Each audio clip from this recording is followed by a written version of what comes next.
কিছু অপরাধ আছে, কিছু পাপ আছে, কিছু গুনাহ আছে, যেই গুনাহগুলোর সাজা শুধু আখিরাতেই দেওয়া হবে না, আল্লাহ রাব্বুল আলামিন নগদে দুনিয়াতে ওই পাপিষ্ঠকে বুঝিয়ে দিবেন। ওই পাপের শাস্তি দুনিয়াতেও তাকে পেতে হবে, আখিরাতেরটা তো থাকবেই। এরকম কিছু পাপ এবং অপরাধ কোরআন এবং হাদিসে বর্ণিত হয়েছে। এরকম 10টি পাপ, 10টি অপরাধের কথা আজ আমরা জানবো ইনশাআল্লাহ। এর ভিতরে সর্বপ্রথম, যেই অপরাধ করার শাস্তি শুধু আখিরাতে দেওয়া হবে না, আখিরাতের শাস্তি তো দেওয়া হবেই, দুনিয়াতেই আল্লাহ তাআলা ওই অপরাধীকে এই অপরাধের শাস্তি দিবেন, দিয়ে ছাড়বেন। এর মধ্যে প্রথম যে অপরাধের কথা বলতে চাই তা হলো মা বাবার অবাধ্যতা, মা বাবার নাফরমানি, মা বাবার সাথে বেয়াদবি করা, তাদের অসম্মান অশ্রদ্ধা করা, তাদের অধিকার নষ্ট করা, খর্ব করা। এটা এমন একটা অপরাধ, এই অপরাধের শাস্তি আল্লাহ শুধু আখিরাতে দিবেন তা নয়, ওই নরাধমকে, মা বাবার অবাধ্য এবং নাফরমান সন্তানকে আল্লাহ তাআলা দুনিয়াতে তার এই পাপের প্রায়শ্চিত্ত ভোগ করানো ছাড়া মৃত্যু দিবেন না। এ বিষয়ে মুস্তাদরাক হাকিমের বর্ণিত একটি হাদিস আছে। নবী আলাইহিস সালাম বলেছেন, বাবানি মুআজ্জালানি উকুবাতুহুমা ফিদ দুনিয়া আল বাগয়ু ওয়া উকুকুল ওয়ালিদাইন। মা বাবার নাফরমানি এর শাস্তি দুনিয়াতে নগদ দেওয়া হবে, আখিরাতটা তো আছেই। সেটা কখনো কখনো হতে পারে তার অবাধ্য সন্তানকে দিয়ে তাকে আল্লাহ তাআলা শাস্তি দিবেন, সেটা যেমন হতে পারে। আবার এমনও হতে পারে তার সন্তান নেই, কিংবা সন্তানরা অবাধ্য না, আল্লাহ তাআলা তাকে অন্যভাবে অপমান অপদস্থ করে, লাঞ্ছনা দিয়ে, কষ্ট দিয়ে, তার থেকে নেয়ামত ছিনিয়ে নিয়ে কোনো না কোনোভাবে আল্লাহ তাআলা তাকে শাস্তি দিবেনই দিবেন। তবে হ্যাঁ, যেই কোনো অপরাধের পর যদি কোনো মানুষ আল্লাহর কাছে তওবায়ে নাসুহা করে, খাঁটি অন্তরে তওবা করে, লজ্জিত হয়, মাপ চায়, ফিরে আসে, তার কথা ভিন্ন, আল্লাহ তাআলা তাকে মাফ করবেন। কারোর যদি বাবা মা দুনিয়াতে বেঁচে থাকেন আর বাবা মার প্রতি তার কখনো অশ্রদ্ধা হয়, অসম্মান হয়, বেয়াদবি হয়, তাহলে সেটার প্রায়শ্চিত্ত হলো বাবা মার কাছে মাপ চাওয়া, চোখের পানি ফেলে দিয়ে। যতক্ষণ পর্যন্ত অন্তর থেকে তারা ক্লিয়ারেন্স না দিবেন যে ঠিক আছে তোমার ব্যাপারে আর কোনো দুঃখ আমার অন্তরে নেই, ততক্ষণ পর্যন্ত মা বাবার কাছে ক্ষমা চাইতে থাকা, এটা হলো এই অপরাধের তওবা। এখানে শুধু মুখে আস্তাগফিরুল্লাহ বললে কখনো তওবা হবে না, বরং মা বাবার কাছে মাপ চাইতে হবে। আপনি যদি আপনার স্ত্রী সন্তানদের সামনে, মা বাবার সামনে বেয়াদবি করেন, তাহলে তাদের সামনেই আবার তাদের কাছে মাপ চাইতে হবে। আপনি যদি কারোর সামনে বাবা মাকে অসম্মান করে থাকেন, তাদের কোনো নির্দেশ লঙ্ঘন করে থাকেন, তাচ্ছিল্য প্রদর্শন করে থাকেন, ওই মানুষগুলোর সামনেই আবার আপনাকে প্রায়শ্চিত্ত করতে হবে। এটি হলো মা বাবার কাছে ক্ষমা চাওয়ার পদ্ধতি। আর যারা হতভাগাদের কাতারে পড়ে গেছেন, মা বাবার দুজনেই অথবা দুজনের কোনো একজনকে হারিয়ে ফেলেছেন, এখনো পর্যন্ত তাদের সাথে কৃত অপরাধ এবং জুলুম, অবিচার, যেটা আল্লাহ তাআলা সহ্য করবেন না, সে অপরাধের প্রায়শ্চিত্ত আপনি করতে পারেন নাই, দুনিয়া থেকে চলে গেছেন, তারা কিভাবে প্রায়শ্চিত্ত করবেন? তাদের প্রায়শ্চিত্তের কয়েকটা ধাপ আছে। নাম্বার 1, তারা মা বাবার হয়ে আল্লাহর কাছে অনেক বেশি ইস্তেগফার এবং চোখের পানি ফেলবেন। আল্লাহ, আমার বাবাকে, আমার মাকে আপনি মাফ করে দিন। নামাজ পড়ে পড়ে ভোর রাতে তাহাজ্জুদের সময়, জুমার দিন মাগরিবের আগে, আসরের পরে সূর্যাস্ত যাওয়ার সময়, গুরুত্বপূর্ণ দোয়া কবুলের কিছু সময় আছে, এই সময়গুলোতে হাত তুলে আল্লাহর কাছে চোখের পানি ফেলে মাপ চাইবেন। আল্লাহ, আমার বাবার প্রতি আমি অনেক অবিচার করেছি, আমার মায়ের প্রতি আমি অনেক অশ্রদ্ধা প্রদর্শন করেছি, যেটা আমার করা উচিত হয়নি। আল্লাহ তাআলা কোরআনে কারিমে তার ইবাদতের নির্দেশের পরেই যার কথা বলেছেন তিনি হলেন মা বাবা। রিদার রব্বে ফি রিদাল ওয়ালিদাইন ওয়া সাখাতুর রব্বে ফি সাখাতিল ওয়ালিদাইন। নবীজি সাল্লাল্লাহু আলাইহি সাল্লাম বলেছেন, কারোর মা বাবা যদি তার উপরে সন্তুষ্ট থাকে তো আল্লাহ তার উপরে সন্তুষ্ট, আর মা বাবা যদি অসন্তুষ্ট তো আল্লাহ তার উপর অসন্তুষ্ট। মা বাবা হলো মানুষের জান্নাতের দুয়ার, এটাকে ঠিক রাখলে মানুষের জন্য জান্নাতের পথ সুগম হয়। মোহতারাম হাজরিন, এই জন্য কোনো ইমানদার যদি তার মা বাবাকে হারিয়ে ফেলেন, দুজনের কোনো একজন চলে যান, এটা বড় দুর্ভাগ্যের কথা যে জীবদ্দশায় মাপ চাওয়া হয় নাই।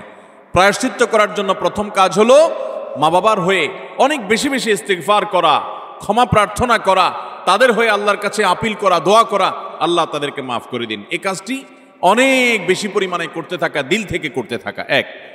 দ্বিতীয়ত যে কাজটা করতে হবে তা হলো সহিহ মুসলিমে বর্ণিত একটা হাদিস থেকে আমরা জানতে পারি, নবী আলাইহিস সালাম বলেছেন, কোনো ব্যক্তি তার বাবা মার প্রতি বাধ্যগত হওয়ার, তাদের অনুগত হওয়ার, তাদের প্রতি সদাচরণ করার একটা গুরুত্বপূর্ণ পার্ট এবং অংশ হলো মা বাবার অগোচরে কিংবা তাদের উপস্থিতিতে তাদের যে বন্ধু বান্ধব আছেন, তারা যাদের সাথে উঠা বসা করতেন, তাদের সহপাঠী যারা ছিলেন, সেই মানুষগুলোকে বাবা মার মতো সম্মান করা। ধরুন আপনার বাবা দুনিয়া থেকে চলে গেছেন, বাবার বন্ধু কারা ছিলেন, বাবার সহচর কারা ছিলেন, বাবার একান্ত কাছের কারা ছিলেন। আপনার বাবা বেঁচে থাকতে আপনার ছোট ভাই বোনদেরকে অনেক আদর করতেন, আপনার বাবার অনুপস্থিতিতে আপনি তাদেরকে আদর করলেন। আপনার বাবা বেঁচে থাকতে তার নাতি নাতনিদেরকে অনেক কেয়ার করতেন, তিনি নাই, আজকে আপনি তার হয়ে সেই কাজটা করলেন। আপনার বাবা বেঁচে থাকলে তার বন্ধু বান্ধবদের সম্মান করতেন, স্নেহ করতেন, ভালোবাসা দিতেন, দাওয়াত দিয়ে খাওয়াতেন, আপনি তার অগোচরে সেই কাজটা করলেন। এভাবে আপনার বাবা মা দুনিয়া থেকে চলে যাওয়ার পরও তাদের পক্ষ থেকে এই কাজগুলো করার মাধ্যমে আপনি বিররুল ওয়ালিদাইন বা মা বাবার প্রতি সদাচরণের কাজটা আঞ্জাম দিতে পারবেন। আল্লাহ তাআলা আমাদের সবাইকে মা বাবার সদাচরণকারী, মা বাবার অনুগত সন্তান হওয়ার তৌফিক দান করেন। নবী আলাইহিস সালাম, বিভিন্ন নবী রাসূলগণ কোরআনে কারিমে তাদের বিবরণ এসেছে, তাদের সম্পর্কে আল্লাহ রাব্বুল আলামিন এই সার্টিফিকেট দিয়েছেন। তারা কখনো কখনো আল্লাহর কাছে দোয়া করেছেন যেন তারা মা বাবার প্রতি সদাচরণকারী হন। এটা খুব সহজ বিষয় না। অনেক বদমেজাজ সন্তান আছে, অনেক কুলাঙ্গার সন্তান আছে যে বাবা মার প্রতি তারা অশ্রদ্ধা প্রদর্শন করে। বাবা মা ত্রুটি করতে পারে, বিচ্ছুতি করতে পারে, তারাও যদি অন্যায় করে সন্তানের প্রতি তাদেরও বিচার হবে, কিন্তু সন্তান হিসাবে আপনার চেষ্টা থাকবে বাবা মার সামনে কখনো অশ্রদ্ধা হয়, অসম্মান হয় এমন কোনো কাজ না করা। আব্দুল ইবনে আব্বাস রাদিয়াল্লাহু তাআলা বলেছেন, তুমি তোমার বাবা মায়ের সামনে যদি জামা ঝাড়া দাও, কাপড় ঝাড়া দাও, ধুলাবালি সরাও, বাবা মার সামনে এই কাপড় নাড়াটা এটাও বাবা মার সামনে বেয়াদবির শামিল। আল্লাহর জমিনে কারোর সামনে যদি তুমি সবচেয়ে বেশি কাচুমুচু করতে হয়, সে হলো তোমার বাবা মা। তোমার সবচেয়ে বেশি বিনয়ের হকদার যদি কেউ থাকে আল্লাহর জমিনে, তিনি হলেন তোমার বাবা মা। যার কথা তুমি অন্ধের মতো মানবে, কোরআন হাদিসের খেলাফ না হলে, তিনি হলেন তোমার বাবা মা। এই জায়গাটা আর কারোর জন্য হতে পারে না। অথচ আজকাল বেশিরভাগ যুবক, বেশিরভাগ কিশোরদেরকে দেখবেন যে আল্লাহর জমিনে যার চাইতে সবচেয়ে বেশি, যার সঙ্গে সবচেয়ে বেশি ঝাড়ি মেরে কথা বলা যায়, তারা মনে করে তিনি হলেন কে? মা। সবচেয়ে বেশি ঝাড়ি যাকে দিয়ে আমাদের আজকাল কিশোররা, যুবকরা কথা বলে, তিনি হলেন কে? হতভাগা মা। আল্লাহ রাব্বুল আলামিন আমাদেরকে মানুষ হওয়ার তৌফিক দান করুন, মুসলমান হওয়ার তৌফিক দান করুন। মা বাবার মর্ম ততক্ষণ পর্যন্ত মানুষ বোঝে না যতক্ষণ পর্যন্ত সে বাবা মা না হয়েছে। আল্লাহ তাআলা আমাদেরকে বাবা মার কদর করার তৌফিক দান করুন। তাহলে 1 নম্বরের অপরাধ পেলাম আমরা, বাবা মার প্রতি যদি কেউ অবজ্ঞা করে, অশ্রদ্ধা করে, অসম্মান করে, তাদের কথা না মেনে চলে, লঙ্ঘন করে। হ্যাঁ, তারা কোনো অন্যায় কথা বললে সেটা মানা যাবে না, ন্যায়সঙ্গত কথা বললে সেটা মানতে হবে। এই ক্ষেত্রে যদি কেউ ত্রুটি করে, বিচ্যুতি করে, বাবা মার অবাধ্য হয়, তার এই শাস্তি আল্লাহ শুধু আখিরাতেই দিবেন তা নয়, দুনিয়াতে তাকে এর জন্য প্রায়শ্চিত্ত ভোগ করতে হবে। তবে যদি সে মাপ চেয়ে এটাকে সুরাহা করে ফেলে এবং এটা ক্ষমা চেয়ে নেয়, তাহলে আল্লাহ তাআলা আশা করা যায় মাফ করবেন। নাম্বার 2, কারোর প্রতি জুলুম, কারোর প্রতি অবিচার, গায়ের জোর খাটানো, মাস্তানি গুন্ডামি করা, প্রভাব প্রতিপত্তি দেখানো, যে কাউকে দুর্বল পেয়ে তার উপরে চড়াও হওয়া, কাউকে ঠকিয়ে নিজের কাজ সিদ্ধ করা, এই মানুষের প্রতি জুলুম, অবিচার, এটার শাস্তি আল্লাহ তাআলা দুনিয়াতে দেন। পৃথিবীর ইতিহাসে এমন একজন জালেম দেখাতে পারবেন না যে জালেম জুলুম করেছে আর তার প্রায়শ্চিত্ত তাকে দুনিয়াতে পেতে হয়নি। পৃথিবীর ইতিহাসে সর্বপ্রথম জালেম, মানব সভ্যতার, মানব ইতিহাসের সর্বপ্রথম জালেম ছিল কাবিল, আদম আলাইহিস সালামের ছেলে কাবিল। সে জুলুম করেছে নিজের আপন ভাই হাবিলের প্রতি। আল্লাহ তাআলা তার মুখ সম্মোচন করে দিয়েছেন, তাকে অপমান অপদস্থ করেছেন, তার এই কুকর্ম আল্লাহ তাআলা ফাঁস করে দিয়েছেন। এটি ছিল আল্লাহর পক্ষ থেকে তার জন্য দুনিয়ার শাস্তি, আখিরাতের শাস্তি তো আছেই। পৃথিবীর ইতিহাসে বহু জালেম গিয়েছে, নমরুদ জুলুম করেছে, আবু জাহাল জুলুম করেছে, উতবা সাহেবা জুলুম করেছে, অনেক পরাশক্তি জুলুম করেছে। আল্লাহ তাআলা তাদের প্রত্যেককে অপদস্থ করেছেন, অপমান করেছেন, তাদের মুখ সম্মোচন করেছেন, তাদের শাস্তি দিয়েছেন। তবে আল্লাহ ছাড় দেন, আল্লাহ ছাড় দেন। আল্লাহ বলেছেন, ইন্নামা নুমলি লাহুম, আমি ছাড় দিয়ে রাখি, ইন্না কাইদি মাতিন। ছাড় দেওয়ার পরে যখন ধরি, সে ধরাটা হয় বড় শক্ত, সেটা থেকে বাঁচার কোনো উপায় থাকে। জুলুম এমন অপরাধ, কোন মুসলমান যদি কোনো হিন্দুর প্রতি জুলুম করে, কোন নামাজি মানুষ যদি কোনো বেনামাজির প্রতি জুলুম করে, কোন ধার্মিক মানুষ যদি কোনো অধার্মিক মানুষের প্রতি জুলুম করে, তারপরও আল্লাহ তাআলার সাহায্য ওই মাজলুমের প্রতি থাকে, হোক সে অমুসলিম, হোক সে অন্য ধর্মের মানুষ। কারণ জুলুমকে আল্লাহ কখনো সহ্য করেন। ভাইরা আমার, পশু পাখি তাদের কোনো জান্নাতও নাই, জাহান্নামও নাই। পশু পাখির কোনো জান্নাত জাহান্নাম আছে? তাদের কোনো ইবাদত বন্দেগী আছে? আল্লাহ তাআলা কিয়ামতের দিন গরু ছাগলকে জিজ্ঞাসা করবেন, তোমার যৌবনকাল কিভাবে কাটাইছো? ঘাস খায় কাটছো নাকি শুয়ে শুয়ে কাটছো? আল্লাহ জিজ্ঞাসা করবেন। জিজ্ঞাসাবাদ হবে মানুষের এবং জিনের। পশু পাখির কোনো জিজ্ঞাসাবাদ হবে? পশু পাখির আল্লাহ জিজ্ঞাসা করবেন, ঘাস বেশি খাইছো কিনা, অপচয় করছো কিনা? তোমার মালিক তোমাকে ঘাস খাইতে দিছে, অর্ধেক খাইছে আর অর্ধেক ফালাইছো, অপচয় করছো, জবাব দাও। এরকম কোনো কথা আছে হাদিস কোরআনে? নাই। তাদের কোনো বিচার নাই। কিন্তু জুলুম এমন অপরাধ, পশু পাখি পর্যন্ত একজন আরেকজনের প্রতি জুলুম করে। একটা গরু অন্য গরুটার উপরে চড়াও হয়ে তাকে আক্রমণ করে রক্তাক্ত করে ফেলেছে, গায়ের জোর ছিল।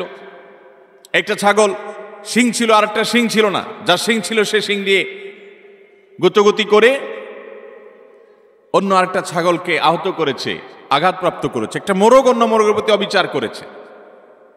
নবী করিম সাল্লাল্লাহু আলাইহি সাল্লামের সুস্পষ্ট হাদিস পাওয়া যায়, কিয়ামতের ময়দানে এই পশুগুলোকে আল্লাহ তাআলা মাটি হওয়া থেকে আবার পুনরায় সৃষ্টি করবেন এবং দুনিয়াতে যে যার প্রতি অবিচার করেছে সেই অবিচারের বিচার আল্লাহ করবেন। যে এখন তুমি যে দুর্বল ছিল সে সবল যে তার প্রতি জুলুম করেছে, তার প্রায়শ্চিত্ত স্বরূপ তাকে সে গুঁতো মারবে এবং এর শাস্তি পাবে। এরপর আল্লাহ বলবেন, কুনু তুরাবা, তোমরা আবার মাটি হয়ে যাও, আবার তারা মাটির সাথে মিশে যাবে। অর্থাৎ তাদের কোনো বিচার নেই।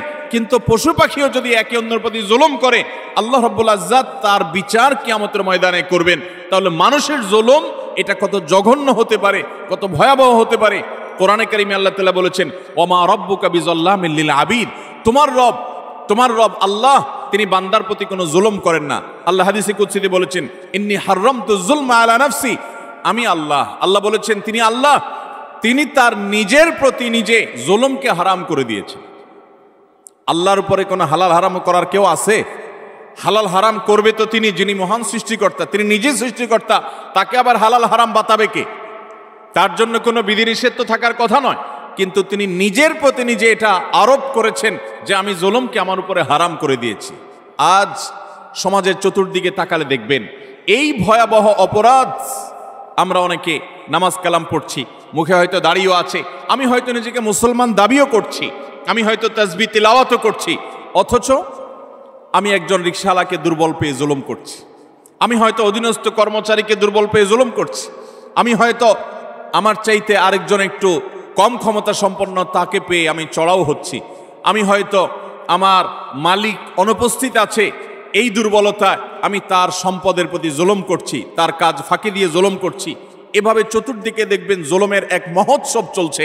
আল্লাহ রাব্বুল আলামিন কোরআনে কারিমে পরিষ্কারভাবে জানিয়েছেন যে জুলুম যদি কেউ করে, এই জুলুম চুল পরিমাণও যদি করা হয়, এর বিচার আল্লাহ তাআলা করবেন। আখিরাতে শুধু বিচার হবে তা নয়। আমরা যে হাদিসটি আবু দাউদ এবং তিরমিজিতে পাই, সেই হাদিসে নবী সাল্লাল্লাহু আলাইহি ওয়াসাল্লাম বলেছেন, মা মিন যামবিন আজদারু আই ইউআজ্জিলাল্লাহু লিসাহিবিহি আল উকুবা ফিদ দুনিয়া মা মা ইয়াদখিরুহু ফিল আখিরাহ মিসলাল বাগয়ি ওয়া কাতিআতির রাহম। জুলুম এবং অবিচার যদি কেউ করে, তো এর শাস্তি আখিরাতে যা আল্লাহ রেখেছেন তা তো হবেই, দুনিয়াতে নগদ শাস্তি ভোগ করা ছাড়া মানুষ পা নাড়াতে পারবে না। একজন জালিম দেখাতে পারবেন না যে জালিম জুলুম করতে করতে হাসতে হাসতে দুনিয়া থেকে চলে গেছে, তার ভেতরে ত্রাস সৃষ্টি হয়েছে, কোনো না কোনো ভাবে আল্লাহ তাআলা তার জীবনটাকে জীবন্ত জাহান্নাম করেছেন, অথবা অপমান অপদস্থ করেছেন, বা ভেতরে ভেতরে শাস্তি দিয়েছেন। এই শাস্তি ভোগ করা ছাড়া কোনো জালিম যেতে পারে না। এই জন্য ভাইরা আমার, কারোর প্রতি যদি জুলুম হয়, বিশেষ করে আমাদের তরুণ বন্ধুদেরকে আমরা বলি যে কয়েকজন বন্ধু যখন একসাথ হন, শরীরের মধ্যে একটা ভাবসাব চলে আসে। কয়েকজন কলেজে পড়ুয়া বন্ধু, আজকাল কলেজে পড়া লাগে না, এখন কিশোর গ্যাং বাইর হইছে, পুস্কে পুস্কে 4-5 জন একসাথে হয়ে গেলেই মাস্তান হয়ে যায়, ঠিক না ঠিক? 4-5 জন একসাথে হলে শরীরে একটা ভাবসাব চলে আসে। একা একা যদি চায়ের দোকানে যান, তো আস্তে করে খুব নরম সুরে বলেন, মামু 1 কাপ চা দেন। আর যখন 4-5 জন 6-7 জন একসাথে যান, তো শরীরে ভাব চলে আসে। একবারে বেশি 2বার যদি ডাকা লাগে ওই টি বয়কে, ওই কর্মচারী বেচারাকে, তখন তার দিকে তেড়ে যান, শক্ত কথা বলেন, জোরে আওয়াজ করেন, ভাবখানা এমন যে আপনি কি হুনুরু হয়ে গেছেন। গাড়িতে উঠেছেন, বাসে উঠেছেন, কয়েকজন মিলে উঠেছেন, তো মনে হচ্ছে যে কিছু একটা বাসে উঠে গেছে, কোনো একটা হাইওয়ান জন্তু উঠে গেছে, এরকম একটা ভাবচক্কর, ঠিক না ভাই? ঠিক ভাইরা আমার, কয়েকজন মিলে শক্ত আছেন, একজন রিক্সাওয়ালা হয়তো 10 টাকার জায়গায় 15 টাকা চাইছে, 1 টাকাও দিলেন না, পুরো টাকা না দিয়ে চলে গেছেন, বেচারা ফেলফেল করে চেয়ে আছে, কিছু বলার ক্ষমতা নাই। মনে রাখবেন, এর সবগুলো আল্লাহর খাতায় লেখা হচ্ছে। একটি পাপ এমন নাই, একটি জুলুম নাই যে জুলুম আল্লাহর খাতায় লেখা হচ্ছে না। নবী করিম সাল্লাল্লাহু আলাইহি ওয়াসাল্লাম সেজন্য বলেছেন, সেদিন আসার আগে নিজেদের এই সকল মামলাগুলোকে নিষ্পত্তি করে ফেলো, মানুষের অধিকারগুলো দিয়ে ফেলো, যাদের প্রতি জুলুম করেছ মাপ চেয়ে সেগুলোকে ক্ষমা চেয়ে সবগুলাকে চূড়ান্তভাবে নিষ্পত্তি করে ফেলো। যেদিন এগুলোর বিচার যখন আল্লাহ শুরু করবেন তখন কাউকে ছাড় দিবেন না। নবী সাল্লাল্লাহু আলাইহি ওয়াসাল্লাম বলেছেন, আতাদরুনা মানিল মুফলিস, তোমরা কি জানো সবচেয়ে বড় ভিখারিকে, অভাবীকে?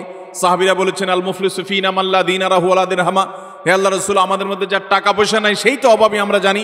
নবীজি সাল্লাল্লাহু আলাইহি ওয়াসাল্লাম বলেছেন, আরে সেই অভাবী আসল অভাবী না, আসল অভাবীর পরিচয় তাহলে শুনো। একটা লোক দুনিয়াতে অনেক কোরআন তেলাওয়াত করেছে, অনেক তাসবিহ জপেছে, অনেক হজ উমরা করেছে, অনেক বেশি ইবাদত বন্দেগী করেছে, অনেক নফল নামাজ পড়েছে, নফল রোজা রেখেছে, অনেক দান সাদাকা করেছে, অনেক ভালো কথা মানুষকে শুনিয়েছে, অনেক মাহফিলে সে গিয়েছে, অনেক ভালো কাজে সহযোগিতা করেছে, হাজী সাহেব গাজী সাহেব হয়েছে, সবই ঠিক আছে। কিন্তু এত বিশাল পরিমাণ আমলের পাহাড় নিয়ে আল্লাহর কাছে তিনি হাজির হয়েছেন, তার আশা এত আমল করে আসছি, জান্নাত আমার ঠেকাবে কে?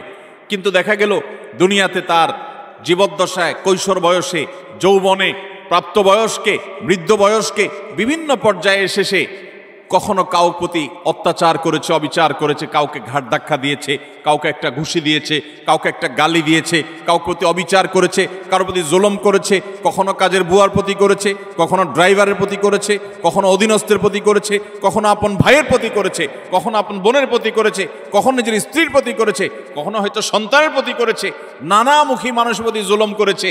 এই জুলুমগুলোর যাদের প্রতি করা হয়েছে, কিয়ামতের ময়দানে এই লোক যখন আমলের পাহাড় নিয়ে জান্নাতে যাওয়ার জন্য মুছে তাও দিবে, সমস্ত পাওনাদার হাজির হয়ে আল্লাহর কাছে বলবে, আল্লাহ, এই ব্যক্তি যে আজ জান্নাতে যাওয়ার জন্য প্রস্তুতি গ্রহণ করছে, এই লোক সে আমাদের অধিকার নষ্ট করেছে, আমাকে একটি আঘাত করেছে, আমি দুর্বল ছিলাম, হয়তো রিকশাওয়ালা, কিছু বলতে পারি নাই, আপনি তো আহকামুল হাকিমিন, আজ বিচার দিবসেতে বিচার হবে, দুনিয়াতে আমি বিচার পাই নাই, আজকে আমি বিচার চাই। আল্লাহ তাআলা তখন ওই ব্যক্তিকে আল্লাহ রাব্বুল আলামিন তখন বলবেন, এখন বিচার হলো, তুমি যে আমলের পাহাড় নিয়ে এসেছো সেখান থেকে কিছু আমল সওয়াব তাকে দিয়ে দাও, কিছু সওয়াব তাকে দিয়ে দাও, তোমার কাজের প্রায়শ্চিত্ত হবে।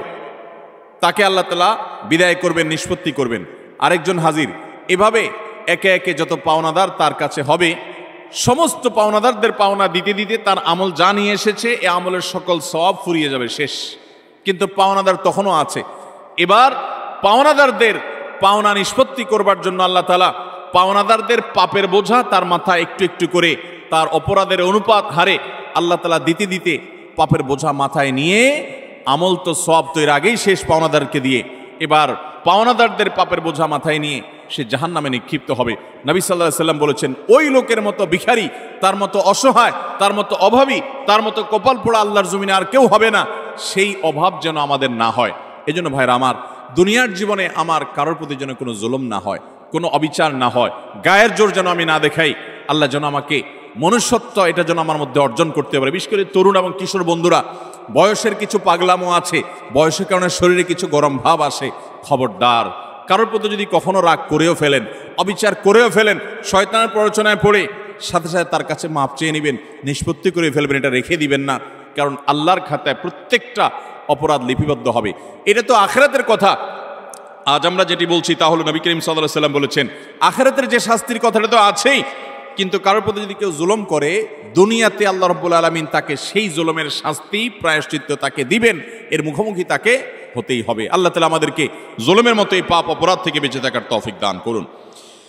3 এবং 4 এবং 5 এই তিনটি আরেকটি হাদিসে এসেছে। 3 নম্বর হলো আত্মীয়তার সম্পর্ক ছিন্ন করা, 4 নম্বর হলো কথায় কথায় মিথ্যা কথা বলা, এবং 5 নম্বর হলো আমানতের খেয়ানত করা। কেউ টাকা রেখেছে, আপনি মেরে দিলেন, কারোর কাছ থেকে বাকি নিয়েছেন, আর ওই লোকের চেহারাও মারালেন না, সামনেও গেলেন না, কারোর কাছ থেকে হাওলাত নিয়েছেন, এরপর তার মোবাইল নম্বরই ব্লক করে ফেললেন। কেউ আপনাকে কোনো কথা বলছে কারোর কাছে না বলতে আপনি সবার কাছে বলে বেড়ালেন, কারোর কোনো গোপন তথ্য আছে এটা ফাঁস করে দিলেন। এরকম যত প্রকার আমানতের খেয়ানত আছে এই সবগুলোর কারণে আল্লাহ তাআলা দুনিয়াতে নগদ শাস্তি দিবেন। তাহলে 3 নম্বর হলো আত্মীয়তার সম্পর্ক ছিন্ন করা, 4 নম্বর হলো মিথ্যা, 5 নম্বর হলো খেয়ানত, আমানত নষ্ট করা। এই কয়েকটা পয়েন্ট একসাথে তাবরানীতে বর্ণিত হয়েছে। নবী সাল্লাল্লাহু আলাইহি ওয়াসাল্লাম বলেছেন যে কয়েকটা অপরাধ আছে এগুলোর শাস্তি আশাবাসী দুনিয়াতে হওয়াটা অধিকতর উপযুক্ত হবেই হবে, এর কোনো বিকল্প নাই, ব্যত্যয় নাই, আল্লাহ তাআলা এটি করবেনই। তার ভিতরে একটা হলো আত্মীয়তার সম্পর্ক ছিন্ন করা। অনেক মানুষ আছেন নিজের আপন ভাইয়ের সাথে সম্পর্ক ভালো নাই, বোনের সাথে সম্পর্ক ভালো নাই, কোনো যুক্তি খাটবে না। আপনার ভাই খারাপ এই যুক্তি দিবেন, বোন খারাপ সে যুক্তি দিবেন, এই যুক্তি খাটবে না। সে খারাপ, আপনি তো খারাপ হবেন না, আপনাকে তো ভালো হতে হবে। আপনি নিজে থেকে তার প্রতি সদাচরণ করার চেষ্টা করবেন, আপনি তার সাথে নিজে থেকে উইলিংলি মিশতে যাবেন, তার কল্যাণ চাইবেন, তার জন্য দোয়া করবেন। হ্যাঁ, তার সাথে মিশতে গেলে সে ক্ষতি করে, সে মামলা মোকদ্দমা করে, সে শত্রুতা করে, তাহলে ভিন্ন কথা, আপনি যান বাঁচানোর জন্য দূরে থাকতে পারবেন। কিন্তু আত্মীয়তার সম্পর্ক রক্ষা করা সুন্নত না নফল? আত্মীয়তার সম্পর্ক রক্ষা করা কি নফল কাজ না সুন্নত কাজ? ফরজ। 5 ওয়াক্ত নামাজ পড়া যেরকম ফরজ, রমজানে রোজা রাখা যেরকম ফরজ, আত্মীয়তার সম্পর্ক রক্ষা করাটাও কি? অনেক মুসলমান এটা জানেন না। আপনার ভাই বোন তার সাথে আপনার সুসম্পর্ক বজায় রাখতে হবে। আত্মীয়ের তালিকায় রক্ত সম্পর্কীয় যাদের সাথে আপনার ব্লাডের কানেকশন আছে, এই রক্ত সম্পর্কীয় আত্মীয়দের মধ্যে সবচাইতে অবহেলিত আত্মীয়ের নাম হলো ফুফু। সবচাইতে অবহেলিত আত্মীয়ের নাম কি? ফুফু। কজন বলতে পারবেন যে ফুফুর সাথে নিয়মিত যোগাযোগ করেন? যাদের ফুফু আছে কজন যোগাযোগ বলতে পারবেন? অল্প কয়েকটা হাত উঠছে। বেশিরভাগ মানুষ ফুফুদের সাথে কোনো সুসম্পর্ক নাই। হ্যাঁ, কোনো কোনো ক্ষেত্রে ফুফুরাও অমানুষের মতো ভাতিজার প্রতি, ভাতিজিদের প্রতি আচরণ করে, আছে কিছু বিচ্ছিন্ন ঘটনা, কিন্তু তারপরও ভাতিজা হিসাবে আপনার চেষ্টা থাকবে যে আমার বাবার বোন, আমাদের শরীরের রক্ত একই রক্ত, অতএব তার প্রতি আমার অধিকার, তার প্রতি আমার কর্তব্য আছে, তার প্রতি আমার দায়িত্ব আছে। সেই দায়িত্ববোধ থেকে অন্তত সুসম্পর্ক বজায় রাখা, খোঁজখবর নেওয়া। আজকাল মোবাইলের যুগে খোঁজখবর নেওয়া খুব সহজ, কিন্তু মুশকিল হলো সোশ্যাল মিডিয়া নামে যে সমস্ত নেটওয়ার্ক, যে সমস্ত অ্যাপ, যে সমস্ত সুযোগ সুবিধা আমাদের কাছে আসছে আজ, এগুলো আমাদের সবচেয়ে বেশি আনসোশ্যাল করে দিয়েছে। এই সোশ্যাল মিডিয়া আমাদের এক একজনের 5000 করে বন্ধু তালিকায় আছে। অনেকের এই 5000 ফুল। 5000 বন্ধুর হক আদায় করতে করতে নিজের রক্ত সম্পর্কে আত্মীয়দের সাথে 6 মাসে একবার ফোনে কথা বলার টাইমও আমরা পাই না। ঠিক কিনা বলেন ভাইরা আমার? আপনার এই ফেক বন্ধু, কাগজে বন্ধু, ফেসবুকীয় বন্ধু, কোরআন এবং হাদিসের আলোকে এদের কোনো হক আপনার কাছে সে অর্থে? অথচ বন্ধু আপনার পোস্টে লাইক মারছে, আপনি পাল্টা লাইক না মানলে বন্ধু নাখোশ হয়ে যায়। এই জন্য ঘুরে ঘুরে তার ওয়ালে গিয়া লাইক মারা লাগে। বন্ধু আপনার পোস্টে কমেন্ট করছে, আপনি কমেন্ট না করলে, রিপ্লাই না দিলে সে নাখোশ হয়ে, জন্য রিপ্লাই দেওয়া লাগে। মেসেঞ্জারে নক করছে, রিপ্লাই দেওয়া লাগে। এই 5000 এই সমস্ত কাগজে বন্ধু আর ফেসবুকীয় বন্ধুর হক আদায় করতে গিয়ে আসল আপন যারা, তাদেরকে আজকাল আমরা ভুলে গেছি। আল্লাহ তাআলা আমাদেরকে আত্মীয় স্বজনের হক আদায় করার তৌফিক দান করুন। আপনি আপনার রক্ত সম্পর্কীয় আত্মীয়দের সাথে খোঁজখবর রাখতে হবে। আপনার খালা আপনার রক্ত সম্পর্কীয় আত্মীয়, আপনার মামা আপনার রক্ত সম্পর্কীয় আত্মীয়, আপনার চাচা আপনার রক্ত সম্পর্কীয় আত্মীয়। আমাদের সমাজে দেখবেন যে চাচা এবং ফুফু, তাদের সাথে একসাথে থাকার কারণে, জমিজমার ব্যাপার স্যাপার থাকার কারণে অনেক সময় বুঝের অমিল হয়, গন্ডগোল হয়, মামলা কন্দমা পর্যন্ত জড়ায়, মনোমালিন্য হয়। কিন্তু তারপরও দিন শেষে তারা আপনার রক্ত সম্পর্কীয় আত্মীয়। আপনি একজন মুসলমান হিসাবে তাদের সাথে সম্পর্ক ছিন্ন কখনো করতে পারবেন না, কোনো যুক্তিতে না। হ্যাঁ, সে আপনার ক্ষতি করছে, বাধ্য হয়ে আপনি ছিন্ন করতে হচ্ছে বা দূরে থাকতে হচ্ছে, ভিন্ন কথা। এছাড়া অন্য কোনো যুক্তিতে আপনি আত্মীয়তার সম্পর্ক ছিন্ন করতে পারবেন না। অনেক লোক বলে আমার আত্মীয়, সে তো আমার খোঁজখবর নেয় না, আমি একা নেওয়া লাগে। হ্যাঁ, আপনি একা নিবেন, আপনি আল্লাহর কাছে সওয়াব পাবেন। সে নিচ্ছে না, সে দায়ী হবে, অপরাধী হবে। সে নিচ্ছে না, এই যুক্তিতে আপনি তাকে ছিন্ন করার অধিকার। আল্লাহ তাআলা আমাদেরকে আত্মীয়তার সম্পর্ক রক্ষা করার তৌফিক দান করুক। চাচা এবং ফুফুদের খোঁজখবর নেব তো ইনশাআল্লাহ। চাচাতো ভাই, ফুফাতো ভাই বোন, তাদের খোঁজখবর নেব তো ইনশাআল্লাহ। এগুলো তো অনেক পরের কথা। অনেক কপাল পড়া আছে নিজের আপন ভাই বোনের সাথেও যোগাযোগ, কত বন্ধু তার, কত দোস্ত তার, কত আপন তার, অথচ রক্ত সম্পর্কীয় এই মানুষগুলোর প্রতি তারা খেয়াল রাখে না। নবী করিম সাল্লাল্লাহু আলাইহি ওয়াসাল্লাম বলেছেন, আল্লাহ রাব্বুল আলামিন হাদিসে কুদসিতে বলেছেন যে যে ব্যক্তি আত্মীয়তার সম্পর্ককে রক্ষা করবে, সংযুক্ত করবে, তাদের সাথে কানেক্টেড থাকবে, আল্লাহ তাআলা ওই ব্যক্তির সাথে কানেক্টেড থাকবেন। আর যে ব্যক্তি আত্মীয়তার সম্পর্কের সাথে সম্পর্ক ছিন্ন করে ফেলবে, আত্মীয়ের সাথে সম্পর্ক ছিন্ন করবে, রাখবে না, আল্লাহ তাআলা বলেছেন কাতাআহুল্লাহ, আল্লাহ তাআলা তার সাথে সম্পর্ক ছিন্ন করে ফেলবেন। এবং লা ইয়াদখুলুল জান্নাতা কাতি', আত্মীয়তার সম্পর্ক ছিন্নকারী জান্নাতে প্রবেশ করবে। কোনো যুক্তিতে আত্মীয়তার সম্পর্ক আপনি ছিন্ন করতে পারেন না, রাগ করে 3 দিন অভিমান করতে পারেন, এর বেশি না। আল্লাহ আমাদেরকে এই অপরাধটি থেকে বেঁচে থাকার তৌফিক দান করুন। আত্মীয়তার সম্পর্ক রক্ষা করলে ওই ব্যক্তিকে আল্লাহ তাআলা দুনিয়াতে নগদ শাস্তি দিয়ে থাকেন আখিরাতের শাস্তির পাশাপাশি। আর 4 নম্বর হলো মিথ্যা, কথায় কথায় মিথ্যা, সবার সাথে মিথ্যা, তার জীবনটা মিথ্যার উপরে।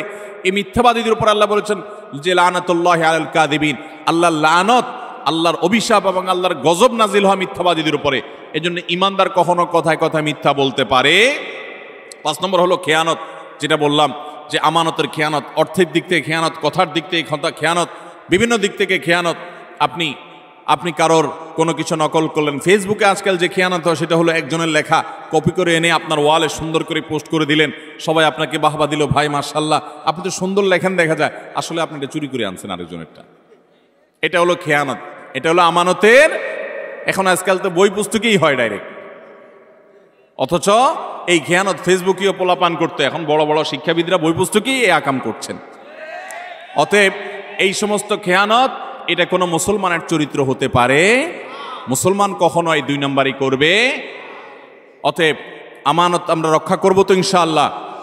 নবী সাল্লাল্লাহু আলাইহি ওয়াসাল্লাম বলেছেন ইযা হাদ্দাসার রাজুলু ফালতাফাতা ফাহিয়া আমানা, তোমার সাথে কেউ কথা বলেছে, কথা বলার পর সে সেখান থেকে সরে গেছে, সাথে সাথে ওই কথাটা তোমার কাছে আল্লাহর পক্ষ থেকে আমানত হয়ে গেছে। এই আমানত রক্ষা করার চেষ্টা করবো তো ইনশাআল্লাহ। আপনার কাছে কেউ এখান থেকে কোনো কথা বলেছে, আপনার কাছে হোয়াটসঅ্যাপে একটা মেসেজ পাঠাইছি, কয়দিন পরপরই দেখবেন ফেসবুকে প্রায় সময় দেখবেন যে স্ক্রিনশট আউট হয়ে গেছে, হয় কি হয় না? স্ক্রিনশট কি হয়ে গেছে? এটা প্রচার হয়ে গেছে। আপনার সাথে এখান থেকে কেউ আলাপ করেছে, আপনি তার কোনো দুর্বল দিক পাইছেন, কোনো কারণে শত্রুতা উদ্ধার করা দরকার, আপনার সাথে সে একান্তের আলাপচারী থাকে, আপনি ফেসবুকে প্রচার করে দিলেন। এটা আমানতের খেয়ানত, এটা মানুষের প্রাইভেসি লঙ্ঘন। ইসলাম মানুষের প্রাইভেসিকে এত গুরুত্ব দেয় যে কেউ যদি কারোর বাড়িতে উকি মারে, এবং দেখার চেষ্টা করে তার ব্যক্তিগত সময়কার উঠা বসা, কাজ কাম, অ্যাক্টিভিটিস, নবী আলাইহিস সালাম বলেছেন এটা এমন জঘন্য অপরাধ যে এই লোকের চোখ উফড়ে ফেলার মতো অপরাধ সে করেছে। আজকাল দেখবেন প্রায় সময় অমুকের আইডি হ্যাক করেছে, অমুক আইডি হ্যাক করে সেখান থেকে তার ব্যক্তিগত সব তথ্য সে ফাঁস করেছে, এটা করেছে সেটা করেছে। কেউ কারোর মোবাইল ফাইলে ঘাটাঘাটি করে তার ব্যক্তিগত জিনিসপত্র ঘাটাঘাটি শুরু করে। এগুলো সবগুলো আমানতের খেয়ানত। আমাদের কথা, আমাদের কাজ, আমাদের টাকা, আমাদের পয়সা, লেনদেন সব কিছুতে আমানতদারিতা দেখাতে হবে। আমানতের খেয়ানত যারা করে, আপনি কাউকে আমানতের খেয়ানত করবেন, আল্লাহ তাআলা আপনাকে এই পরিস্থিতির মুখোমুখি করবেন। বিদায় এ ধরনের গুনাহ থেকে আমরা বেঁচে থাকবো ইনশাআল্লাহ। নাম্বার 6, কোনো মুসলমানকে অপমান করা। আমাদের যুবকদের কাছে আজকাল সবচাইতে প্রিয়, সবচেয়ে পছন্দের পাপ হলো এটা, যে পাপটা করতে আমাদের যুব সমাজ সবচেয়ে বেশি মজা পায়, স্বাদ পায়, এনজয় করে। রসিয়ে রসিয়ে যে পাপটা করে আমাদের যুবক বন্ধুরা, সেটা হলো কাউকে অসম্মান করা, অপমান করা। দেখবেন 2-4 জন বন্ধু মিলে আরেকজনকে নিয়ে টিজ করছে, আরেকজনকে নিয়ে উত্ত্যক্ত করছে, আরেকজনকে নিয়ে বাজে কথাবার্তা বলছে। এমনকি আপনার ইউনিভার্সিটিগুলোতে আমরা প্রায় সময় দেখি যে কি হয়ে থাকে, র্যাগিংয়ের শিকার হয় ছোট ভাইয়েরা, জুনিয়ররা, এবং এটাকে তারা মনে করছে তাদের অধিকার। মানুষ যখন অসভ্য হয়ে যায়, পশুদের মধ্যে এই কালচার নাই যে একে অন্যকে অপমান করে তারা এরকম অসভ্যের মতো আনন্দ উৎসব করে, এটা তাদের মধ্যে পর্যন্ত নেই। আল্লাহ তাআলা সেজন্য এই মানুষগুলোর সম্পর্কে বলেছেন উলাইকা কাল আনআমি বাল হুম আদাল, যাদের হিতাহিত জ্ঞান নেই, ভালো মন্দ পরখ করার মতো ক্ষমতা নেই, অন্যায় করে আবার সে উল্লাস করে, ফুর্তি করে, এই মানুষগুলো চতুষ্পদ জন্তুর চাইতে আরো খারাপ, কারণ চতুষ্পদ জন্তু এত খারাপ হতে পারে না। অতএব আমাদের যুবক বন্ধুরা, কোনোদিন কাউকে অপমান করে, কাউকে কষ্ট দিয়ে, কাউকে আঘাত করে, আসেন 4-5 বন্ধু একসাথে, এক বেচারা একা একা যাচ্ছে, তাকে নিয়ে হাসাহাসি করলেন, ঠাট্টা মশকরা করলেন, ইয়ারকি ফাজলামতি করলেন, তাকে অপমান করলেন, তাকে অপদস্থ করলেন, তাকে বেইজ্জত করলেন। অথচ এটা তার জন্য কষ্টের, এটা তার জন্য বেদনার, এটা তার জন্য যন্ত্রণার। আপনি যদি মানুষ হয়ে থাকেন, আপনি যদি মুসলমান হয়ে থাকেন, তো আপনার হাসি তামাশার নামে, বন্ধু বান্ধবের সাথে আড্ডার নামে আপনি কখনোই অপকর্ম করতে পারেন।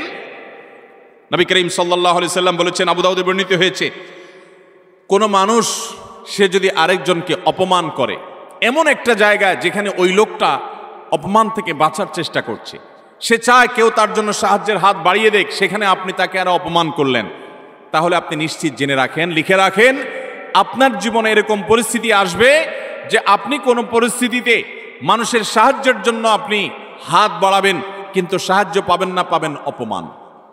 কারণ মানুষকে অপমান করলে তার শাস্তি আল্লাহ তাআলা দুনিয়াতে নগদ দিয়ে থাকে। আল্লাহ তাআলা এই অপরাধ থেকে, এই গুনাহ থেকে আমাদেরকে বেঁচে থাকার তৌফিক দান করুন। ভাইরা আমার, ভালো মুসলমান হওয়ার জন্য ভালো মানুষ হতে হবে।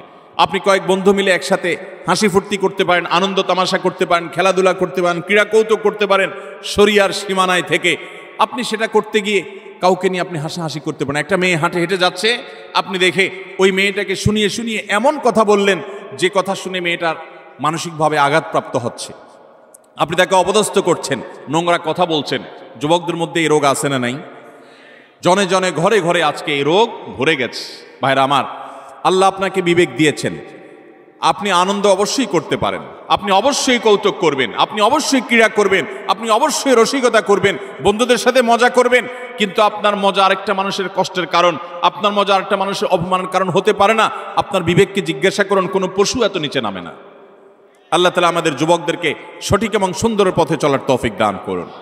মনে রাখবেন, এই সমস্ত অপকর্মের একটা শাস্তি তো আপনাকে নগদে পেতেই হবে, সেটা হলো অপরাধ বোধের অদৃশ্য দাহন। অনেক লোক আছে দেখবেন, বৃদ্ধ বয়সে এসে হাজী সাহেব, গাজী সাহেব, দাড়িওয়ালা, হজরতজি ইত্যাদি সেজে যায়, কিন্তু উনি জানেন উনি যৌবন বয়সে বহু মেয়েকে উত্ত্যক্ত করেছে, বহু ছেলের গায়ে হাত তুলেছে, বন্ধু বান্ধব মিলে বহু অন্যায় করেছে, বহুত আকাম কুকাম করেছে। এই সমস্ত আকাম কুকামের কথা যখন মনে হয়, তখন অপরাধ বোধের একটা জ্বালা আছে ভেতরে, সে নিজেকে নিজে জানে যে আমি কত খারাপ ছিলাম, এই যন্ত্রণায় সে ভুগতে থাকে। আর যারা যৌবনকালে এই সমস্ত অন্যায় এবং পাপাচার থেকে বেঁচে থেকে তাদের যৌবনকে পরিচ্ছন্ন করে, পড়াশোনা করে, কেরিয়ার গড়ে তোলে, সামাজিক কর্মকাণ্ড করে, বন্ধু বান্ধব মিলে ক্রীড়া কৌতুক করে, শরিয়ার সীমানার মধ্যে থেকে কারোর প্রতি অবিচার অন্যায় করে না, তাদের এই জীবনের সবচেয়ে নগদ আল্লাহ তাআলার পক্ষ থেকে যে পুরস্কার আছে, তা হলো মানসিকভাবে সে ফিল করে যে আমি অন্যায় করি নাই, আমি অবিচার করি নাই, আমি যৌবন বয়সে ভালো কিছু কাজ করতে পেরেছি। আল্লাহ আমাদেরকে যৌবনকালে ভালো কোনো কাজ করার তৌফিক দান করুন। আমরা এই সমস্ত অনাচার থেকে বেঁচে থাকবো তো ইনশাআল্লাহ। আজকাল যুবকদেরকে দেখবেন, প্রায় সময় দেখবেন রোস্টিং ভিডিও বানায়। ভিডিওর নাম কি? Roasting video. রোস্টিং ভিডিও মানে কি? একজনকে রোস্ট করে। এতদিন আমরা শুনছি মুরগি রোস্ট করে, এখন পোলাপান কি রোস্ট করে? মানুষ রোস্ট করে। একটা মানুষের হয়তো কোনো ভুল হয়েছে, তার ভুল হলে অবশ্যই তার সমালোচনা হতে পারে, যৌক্তিক সমালোচনা হতে পারে, ভুল সংশোধন হতে পারে, ভুল শুধরানো হতে পারে, কিন্তু ভিডিও বানায়া তার চরিত্র হনন, তার ব্যক্তিগত বিষয় এসে তুলে এনে তাকে একেবারে মুরগিরে যেরকম রোস্ট করে, তার গোষ্ঠী উদ্ধার করার নাম হলো রোস্টিং ভিডিও। আমরা কোন সভ্যতায় বসবাস করছি? যুবকদের কাছে এই জিনিসগুলো খুব এনজয় করার মতো বিষয়, সেগুলো দেখে আমরা অনেকে খুব হাসি, আমরা খুব আনন্দ পাই, খুব মজা পাই, আমাদের রুচি নষ্ট হয়ে গেছে। ভাইরা আমার, একজন মানুষ আরেকজন মানুষকে নিয়ে চরম অপমানকর কোনো কাজ কখনো করা, এটা কখনো সভ্য মানুষের কাজ হতে, এটা কখনো মুসলমানের কাজ হতে পারে। আল্লাহ তাআলা আমাকে আপনাকে এরকম সচেতন দায়িত্বশীল মুসলমান হওয়ার তৌফিক দান করুন। আমরা কোনো মানুষকে অপমান করব, আমরা কোনো মানুষকে কষ্ট দেব। আজ অনেক যুবক আছে, বাবার বয়সী একজন মানুষের সাথে পর্যন্ত বেয়াদবের মতো আচরণ করে। রিক্সাওয়ালা হতে পারে, তিনি রিক্সা চালক, কিন্তু আপনার বাবার বয়সী, আপনার বড় ভাইয়ের বয়সী, আপনার চাইতে অন্তত আলটিমেট কমপক্ষে বড়, অ্যাটলিস্ট আপনার চাইতে সে সিনিয়র, কিন্তু দেখা যায় তার সাথে পর্যন্ত তুচ্ছ তাচ্ছিল্য করে, তুই তোকারি করে, যা তা বলে আমাদের যুবকরা আজকাল, অনেকে, আমি সবার কথা বলছি, অনেক যুবকরা আজকাল এমন আচরণ করে। আল্লাহ রাব্বুল আলামিন এই সমস্ত উদ্ভ্রান্তের জীবন, এই সমস্ত উচ্ছৃঙ্খলতার জীবন পরিহার করে আমাদেরকে সুন্দর জীবন যাপন করার তৌফিক দান করুন। ভাইরা আমার, একটা সুস্থ বিবেক অনেক বড় নেয়ামত, যে বিবেকের রাডারে ধরা পড়বে যে এটা অন্যায়, এটা ন্যায়। আমার কোনো বন্ধু একটা অপকর্ম করছে, আমি বুঝতে পারলাম আমার রাডারে ধরা পড়েছে এটা অন্যায়, আমি প্রতিবাদ করব, ওই বন্ধুকে প্রয়োজনে ত্যাগ করব, আমি একজন ভালো বন্ধু গ্রহণ করব। চেষ্টা করা যাবে না ইনশাআল্লাহ? যৌবনকাল বারবার আসবে না ভাইরা। যৌবনের যে পাগলামি, যৌবনের যে উচ্ছলতা, যৌবনের যে উন্মাদনা, আল্লাহর শপথ করে বলছি এটা চিরকাল থাকবে? থাকবে না, এটা চলে যাবে। কি করেছেন সে জিনিসটা কিন্তু ঠিকই থেকে যাবে। আপনার কর্মটা ঠিকই থেকে যাবে। যৌবনের এই সময়টা চলে যাবে, কিন্তু যৌবনকালে যা যা করেছেন এই সবগুলো আপনার আমলনামা যেমন লেখা থাকবে, আপনার স্মৃতিতেও থাকবে। আমলনামার কারণে আপনার আখিরাতের শাস্তি হবে, আর স্মৃতিতে থাকার কারণে আপনার পরবর্তী বয়সে আপনাকে অপরাধবোধের অদৃশ্য দাহনে আপনাকে জ্বালাতে থাকবে, অস্থিরতা আপনার মধ্যে কাজ করতে থাকবে। অতএব যৌবনকালে এবং যে কোনো বয়সে আমরা কোনো মানুষকে অপমান অপদস্থ করব। কোনো মানুষ বিপদে পড়েছে, হয়ে গেছে তার দ্বারা একটা কোনো সমস্যা, আপনি চান্স পেয়ে এবার তার 14 গোষ্ঠী উদ্ধার করা শুরু করলেন না ভাই। এই সময় হাত বাড়িয়ে দেন, পারলে তাকে সাহায্য করেন। আল্লাহ রাব্বুল আলামিন আপনার কোনো বিপদে এরকম মানুষ দিয়ে দিবেন যে মানুষ আপনার হাত ধরে আপনাকে উদ্ধার করবে। চেষ্টা করবো না ইনশাআল্লাহ? তাহলে 6 নম্বর অপরাধ এটি যে কোনো মানুষকে অপমান করলে, কোনো মুসলমানকে অপমান করলে তার শাস্তি আল্লাহ রাব্বুল আলামিন দুনিয়াতে দেন। এবং যে ব্যক্তি কোনো বিপদে পড়া মানুষকে, যার দরকার সাহায্য, সে সাহায্যের জন্য হাহাকার করছে, ওই টাইমে তাকে আরো আঘাত করে, আরো আক্রমণ করে, তার রোস্টিং ভিডিও বানায়, তার চরিত্র হনন করে, তাকে অপমান অপদস্থ করে, এই ব্যক্তি তার যখন জীবনে এরকম পরিস্থিতিতে পড়বে, আল্লাহ তাআলা ঠিক একইভাবে অন্য আরেক পাপিষ্ঠকে দিয়ে আল্লাহ তাআলা তাকে সাইজ করবেন। বিদায় বেঁচে থাকবো তো ইনশাআল্লাহ। নাম্বার 7, মানুষকে দেখানোর জন্য কোনো ভালো কাজ করলে, এখন ফেসবুকের সময়, এমন কোনো ভালো কাজ পাওয়া কঠিন হবে যেটা আমরা ফেসবুকে দেই না। আমরা আমাদের আসুন্নাহ ফাউন্ডেশনের বিভিন্ন ভালো কাজ কার্যক্রম ফেসবুকে দেই, সেটা হলো জবাবদিহিতা।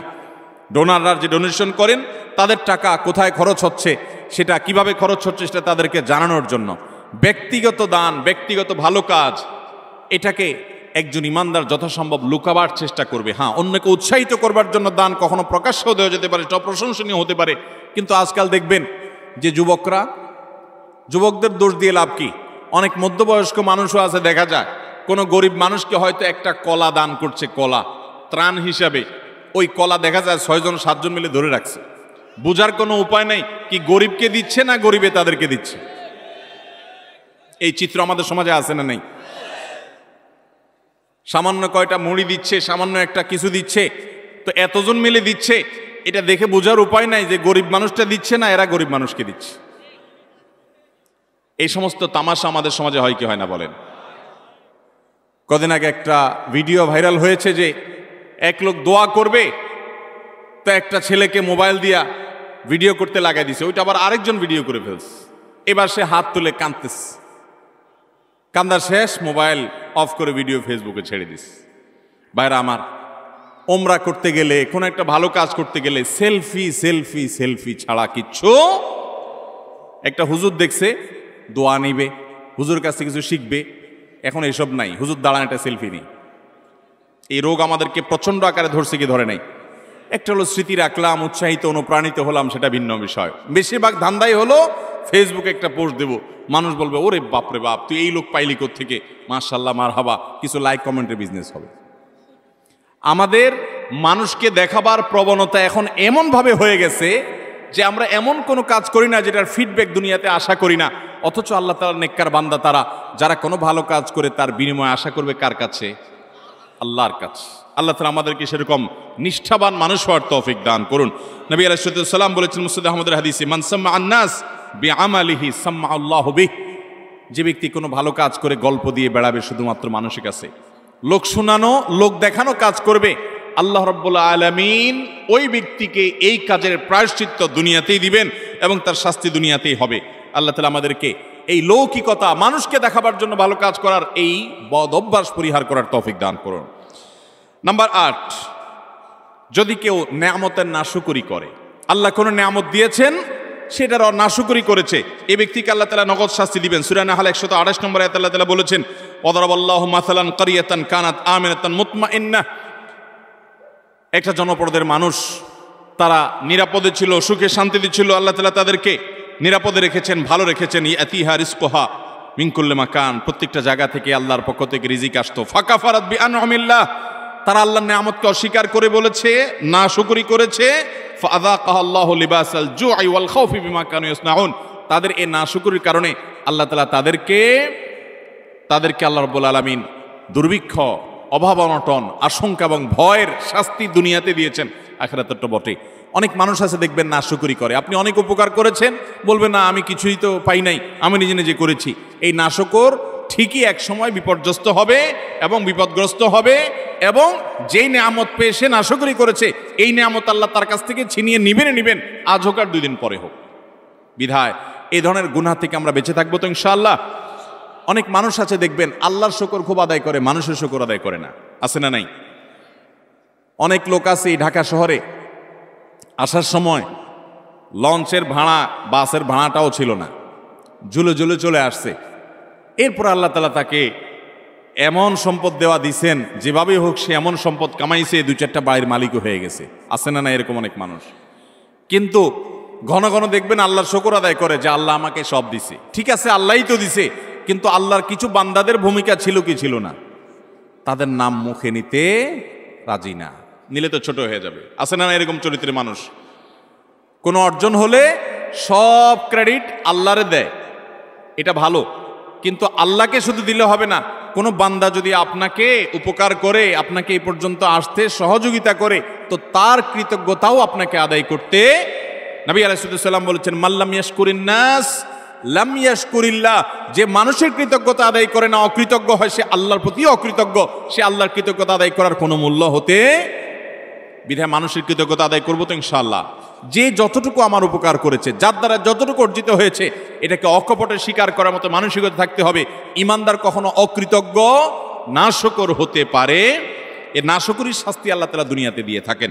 ঠিক একইভাবে 9 নম্বরের যে অপরাধ, তা হলো ব্যবসায় ফাঁকি দেওয়া। এমন ব্যবসায়ী এখন পাওয়া সোনার হরিণ হয়ে গেছে, যেই ব্যবসায়ী সত্য কথা বলে, 2 নম্বরই কথা বলে না, চিটারি বাটপারি করে না। আপনি ঢাকা শহরের কোন দোকানে, কোন মার্কেটে যাবেন, আল্লাহর কিছু নেককার বান্দা আছে সেটা হাতে গোনা, বেশিরভাগ দোকানে যাবেন 100 টাকা কেনা ভাই, আল্লাহর কিরা, রাসূলের কিরা ভাই, যদিও রাসূলের কিরা হয় না, শিরক। এরকম নানা কিরা বলে, নানা কসম করে বলবে 100 টাকা কিনা, এরপরে মুলামুলি করার পর দেখা যায় 50 টাকা দিয়ে দিস, আছে না নাই? গতকালকে চট্টগ্রামের মাহফিলে একজন একটা প্রশ্ন লিখে দিস, বলে ভাই, দোকানে মিথ্যা কথা বলতে বলতে অনেক সময় দেখা যায় একটা কাস্টমারের সাথে সত্য বলবো নিয়ত করছি, তবুও মুখ দিয়ে মিথ্যাটাই চলে আস। নিজের বউ দোকানে গেছে, যা জিজ্ঞেস করছে তোমার এটা কত কিনা পড়ছে, ওইটাও বলে আল্লাহর কিরা এত টাকা, মিথ্যা কথা। পরে বলে ও সরি থুকু, তুমি তো কাস্টমার না, ঘরের বউ। মিথ্যা বলতে বলতে অনেক দোকানদার আছে, এটা বিল্ট ইন হয়ে গেছে, অভ্যাসটা এমন হয়ে গেছে, এটা তার শরীরের, এটা তার অঙ্গের, এটা তার অস্তিত্বের সাথে মিশে গেছে। ঠিক না ঠিক ভাইরা আমার? কয় টাকা কামাই করবেন মিথ্যা কথা বলে? মিথ্যা কথা বলে যে টাকা কামাই করবেন, এগুলো দুনিয়া থেকে নিয়ে যেতে পারবেন? কাফনের কাপড়ের পকেট আছে? পকেটও নাই, নিয়ে যেতেও পারবেন? যাদের জন্য মিথ্যা কথা বলছেন, ছেলে সন্তান, স্ত্রী, পরিবারের লোকজন, আপনি দুনিয়া থেকে যাওয়ার পর কিয়ামতের ময়দানে যখন ফেরেশতারা মুগুর দেওয়ার জন্য ধরবে, যখন শাস্তি শুরু হওয়ার পরিকল্পনা হবে, তখন আপনার ছেলে মেয়েরা যায় বলবে, আল্লাহ আমার আব্বাকে কিছু বলিয়েন না, উনি যত 2 নম্বরে চিটারি বাটপারি করে ঢাকা শহরে বাড়ি গাড়ি করছে, এগুলো সব আমাদের জন্য করছে, ওনার একার জন্য করে নাই, অতএব শাস্তি আমাদেরকে দেন, ওনাকে ছেড়ে দেন। বলবে? আল্লাহ কোরআনে উল্টাটা বলেছেন, ইয়াউমা ইয়াফিরুল মারউ মিন আখিহি ওয়া উম্মিহি ওয়া আবিহি ওয়া সাহিবাতিহি ওয়া বানি। সেদিন মানুষ বাপকে দেখে সন্তান আরেক দিকে পালাবে, যে বাপ দেখা হলে যদি আমাকে আটকায়, যে তোদের জন্য অনেক কিছু করছি, আজকে আমি ফাঁসে গেছি। স্বামীকে দেখে স্ত্রী, স্ত্রী দেখে স্বামী পালাবে, বন্ধুকে দেখে বন্ধু পালাবে। লিকুল্লি ইমরিম মিনহুম ইয়াউমা ইযিন শাআনু ইউগনি, সবাই ইয়া নফসি করতে থাকবে। ভাইরা আমার, আল্লাহর জমিনে তার চাইতে বড় নির্বোধ কে হতে পারে, যে চুরি করে যাদের জন্য, ওই লোকগুলো তার চুরির কোনো দায় বহন করবে, আরাম করে ভোগ করবে ছেলে মেয়েরা, অথচ আপনি তার পাপের প্রায়শ্চিত্ত ভোগ করবেন। তাহলে আপনি কেন দোকানদারি করতে গিয়ে কাস্টমার সাথে মিথ্যা কথা বলবেন? আপনি সত্য কথা বলেন, কেনা বেচা আপনার কম হবে, ব্যবসা একটু কম হবে, আয় ইনকাম একটু কম হবে। মনে রাখবেন, এর বিনিময়ে শান্তিটা আল্লাহ তাআলা দুনিয়াতেও দিবেন, আখেরাতেও দিবেন। চেষ্টা করবো তো ইনশাআল্লাহ। ভাইরা আমার, ওজনে কম দেওয়া, দোকানদারি, ব্যবসা বাণিজ্যের মধ্যে মিথ্যা, প্রতারণা, আজ গোটা দুনিয়া দাঁড়িয়ে আছে মিথ্যার উপরে। সারা ঢাকা শহরের যত বিজনেস আছে, ম্যাক্সিমাম বিজনেসই দেখবেন, বিশেষ করে খুচরা পর্যায়ে ম্যাক্সিমাম বিজনেস দাঁড়িয়ে আছে মিথ্যার উপরে। ফল দোকানে যাবেন, উপর দিয়ে সব সুন্দর করে সাজা রাখছে, বড় বড় গুলা, নিজে সব ছোট ছোট গুড়া গুড়া, আছে না নাই? পোকা খাগুলো সব সরা রাখছে, উপর দিয়ে ভালোগুলো দিয়ে রাখছে। নবী করিম সাল্লাল্লাহু আলাইহি সাল্লাম একবার বাজারে গেলেন, গিয়ে দেখলেন যে এক লোক গমের স্তূপ নিয়ে বসে আছে, গম বিক্রি করছে। নবী করিম সাল্লাল্লাহু আলাইহি সাল্লাম ফিল্ড ভিজিটে গেলেন, সরাসরি মদিনা রাষ্ট্রনায়ক তিনি গিয়ে সোজা হাত ঢুকিয়ে দিলেন গমের ভিতরে, স্তূপের ভিতরে। সন্দেহ হলো তার, দেখলেন যে ভিতরে সব ভিজা গম। এটা ওজনে ভারী হবে, আর শুকনাগুলো ওজনে কম হবে, পরিমাণে বেশি হবে সেখানে, তো ভিজাটার দাম কম হবে। ভদ্রলোক ভিজাগুলো নিচে, উপরে দিয়ে শুকনাগুলো দিয়ে বিক্রি করছে। নবী করিম সাল্লাল্লাহু আলাইহি ওয়াসাল্লাম বললেন, এই চিটারি কেন করলে তুমি তো একই দামে বিক্রি করছো, অথচ তোমার ভেতরে ভিজা কম। তখন তিনি বললেন, হে আল্লাহ রাসূল, বৃষ্টিতে ভিজে গেছে, আমি কি করবো, এই জন্য উপরে দিয়ে এগুলো দিয়ে দিচ্ছি। নবী সাল্লাল্লাহু আলাইহি ওয়াসাল্লাম, না, তুমি ভিজাগুলো আলাদা বিক্রি করবে, শুকনাগুলো আলাদা বিক্রি করবে, ভিজাগুলোর এক দাম হবে, শুকনাগুলোর আরেক দাম হবে। তুমি কেন এই বাটপারি এবং চিটারি করলে? মান গাসসা ফালাইসা মিন্না, মনে রাখবে যে মানুষকে প্রতারণা করে ব্যবসা বাণিজ্যে সে আমার উম্মত হতে পারে। আমরা প্রায় সময় যখন দেখি টেলিভিশনের স্ক্রিনে বা পত্রিকার পাতায় দাড়ি পাকা বুড়ো মানুষ, সুন্দর চাচা বাপ চাচার মতো দেখতে, নুরানি চেহারা, মাথায় টুপি আছে, কপালে সেজদা দিতে দাগও আছে, কিন্তু উনি ধরা পড়েছে কিসে? 2 নম্বর মাল বিক্রি করতে গিয়ে। হয় কি হয় না এগুলা? আমাদের অনেক মুসলমান মনে করে ইসলাম হলো নামাজ রোজার নাম। শুধুমাত্র ভাইরা আমার, ইসলাম নামাজ রোজার নাম যেমন, ঠিক এমনিভাবে আমার লেনদেন, কায় কারবার, বেচা কিনা, ব্যবসা বাণিজ্য, সেখানেও সততার পরিচয় দেওয়া। অনেকে বলে, ভাই এরকম সততার পরিচয় দিতে গেলে আজকাল আর ভাত জুটবে না। ভাত জোটার দরকার নাই, চিড়া জোটক। ইমানদার কখনো নীতিতে ছাড় দিতে পারে। সততার সাথে চলবো তো ইনশাআল্লাহ। শুআয়ব আলাইহিস সালামের জাতি, তারা ব্যবসা বাণিজ্যে এরকম 2 নম্বরই করত। আল্লাহর গজব তাদের উপরে নাজিল হয়েছে। এই উম্মত কিয়ামতের আগ পর্যন্ত আল্লাহর গণগজব আসবে না, ধ্বংস করবে না। নবী সাল্লাল্লাহু আলাইহি ওয়াসাল্লাম দোয়া করে গেছেন যেন এটা না আসে। কিন্তু এইরকম পাপের পাপিষ্ঠ অপরাধী খারাপ ব্যবসায়ী, তাদেরকে আল্লাহ দুনিয়াতে নগদ শাস্তি দিবেন। অন্য কোনো শাস্তি হোক আর না হোক, ওই যে ভেতরকার যে অদৃশ্য দাহন, জ্বালা, যন্ত্রণা, এটা আল্লাহ তাআলা দিবেন। অনেকে দেখবেন যে পারিবারিকভাবে অশান্তির সাগরে হাবুডুবু খাচ্ছে, কিন্তু আপনি দেখবেন উপর দিয়ে গাড়ি বাড়ি, ফিটফাট বেড, চাকচিক্যময় জীবন। আল্লাহ তাআলা আমাদেরকে এই ধরনের অপরাধ থেকে বেঁচে থাকার তৌফিক দান করুন। নাম্বার 10, যে কোনো সাধারণ কুফরি, আল্লাহর প্রতি অবিশ্বাস, পাপাচার, এগুলোর কারণেও আল্লাহ তাআলা দুনিয়াতে নগদ একটা শাস্তি দেন। মিনিমাম একটা শাস্তি হয়, সেটা হলো মানসিক অশান্তি এবং ডিপ্রেশন। আপনারা প্রায় দেখবেন গোটা পৃথিবীতে সবচেয়ে বেশি আত্মহত্যা করে তারা যারা কোনো ধর্মে বিশ্বাসী না। সবচেয়ে বেশি আত্মহত্যা করে যারা কোনো ধর্মে বিশ্বাসী। এটা আমার কথা না, এটা বিশ্ব স্বাস্থ্য সংস্থার বিভিন্ন কয়েক বছরের জরিপ মিলিয়ে রব্বি আল্লাহ নামে একটা গ্রন্থ অনেকগুলো ভাষায় অনুদিত হয়েছে রিয়াদ থেকে। এর বাংলা অনুবাদ আমি করেছিলাম। সেখানে একটা গ্রাফ তারা তুলে এনেছেন। বিশ্ব স্বাস্থ্য সংস্থার জরিপের আলোকে কয়েক বছরের জরিপ দেখানো হয়েছে। সারা পৃথিবীতে তুলনামূলকভাবে আত্মহত্যার পরিমাণ, প্রবণতা সবচেয়ে কম যাদের মধ্যে, তারা হলো মুসলমানরা। কারণ কি জানেন? মুসলমান যদি দেয়ালে পিঠ থেকে যায়, সে জানে উপরে আল্লাহ আছেন, তার একটা আস্থার জায়গা থাকে, ভরসার জায়গা থাকে। আর যার আল্লাহর প্রতি বিশ্বাস না, সে বলে ও স্যাড, ব্যাড, শেষ। আফসোস করা ছাড়া তার কিছু আর থাকে। যালিকা বিআন্নাল্লাহা মাওলাল্লাযীনা আমানু ওয়া আন্নাল কাফিরিনা লা মাওলা লাহুম। আল্লাহ হলেন ঈমানদারদের অভিভাবক। কোনো অভিভাবক থাকে। অতএব ভাইরা আমার, যে কোনো পাপের একটা নগদ শাস্তি হলো মানসিক অশান্তি, মানসিক যন্ত্রণা। আপনি দেখবেন যারা আত্মহত্যা করে মারা যায়, প্রায় সময় দেখবেন, এই যে কিছুদিন আগে, গত বছর সম্ভবত, একজন প্রতিষ্ঠিত একজন নায়ক, তার শ্বশুর আত্মহত্যা করে মারা গেলেন। কিসের অভাব বলেন? টাকা আছে, পয়সা আছে, গাড়ি আছে, হ্যাঁ কিছু দেনা হয়েছেন, কিছু পেরেশানি হয়েছে, তো এটা তো অনেক গরিব মানুষের হয়, অনেক ইমানদারেরও হয়। কিন্তু বেশিরভাগ ক্ষেত্রে দেখবেন ডিপ্রেশন, আর ডিপ্রেশন ছাড়া কিছু নাই। ঘুম আসে না, মদ খাওয়া ছাড়া ঘুম আসে না, ওষুধ খাওয়া ছাড়া ঘুম আসে না। অথচ ভোগের যত উপকরণ সব তার হাতের কাছে আছে। মদের বোতলও তার কাছে আছে, নর্তকীও তার সামনে আছে, অন্যায়, পাপাচার এবং উচ্ছলতা, এটা করার যত মাধ্যম আছে সব তার হাতের কাছে আছে, কিন্তু শান্তি জিনিসটা নাই। মানসিক শান্তি জিনিসটা আল্লাহ রাব্বুল আলামিন কোরআনে কারিমে বলেছেন, আলা বিযিক্রিল্লাহি তাতমাইন্নুল, আল্লাহর জিকির, আল্লাহর আনুগত্যের মধ্যে প্রশান্তি আসে। ভাইরা আমার, সালাহাতুস সঙ্গে বুদি দিল খারাস, আজ মুদে এক জামানা খাকে বাস। পাপ বহুত করেছেন, পাপে মজা আছে আমি জানি। জেনা করেছেন, মাদকের দিকে হাত বাড়িয়েছেন, অন্যায় অনাচার করেছেন, অবৈধ পথে কামাই করেছেন, অনেক টাকা পয়সা করেছেন, কিছু স্বাদ পেয়েছেন আমি জানি। আজ মোদে এক জামানা খাকে বাস। আসুন এবার একটু ভিন্ন স্বাদ আস্বাদন করি। আল্লাহর বাধ্যগত হয়ে, আল্লাহর নাফরমানি ছেড়ে দিয়ে আল্লাহর গোলামের জীবন কিছুদিন পরীক্ষামূলক করে দেখেন, এটার যে স্বাদ দুনিয়াতে ভোগের জীবনে, সেই স্বাদ কখনো পাওয়া যায়? আল্লাহ আমাদের সবাইকে আল্লাহর সমস্ত নাফরমানি থেকে বেঁচে থাকার তৌফিক দান করুন। চেষ্টা করবো তো ইনশাআল্লাহ।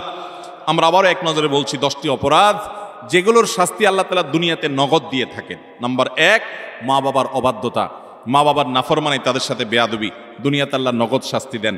নাম্বার 2, কারোর প্রতি জুলুম অবিচার করলে ওই জালিমকে অপমান অপদস্থ করা, তাকে আল্লাহ তাআলা তার ভিতরে ত্রাসের সৃষ্টি করা, অশান্তির সাগরে ডুবানো, নগদ শাস্তি আল্লাহ তাআলা জালিমকে দেন কারোর প্রতি জুলুম করলে। নাম্বার 3, আত্মীয়তার সম্পর্ক যদি কেউ ছিন্ন করে।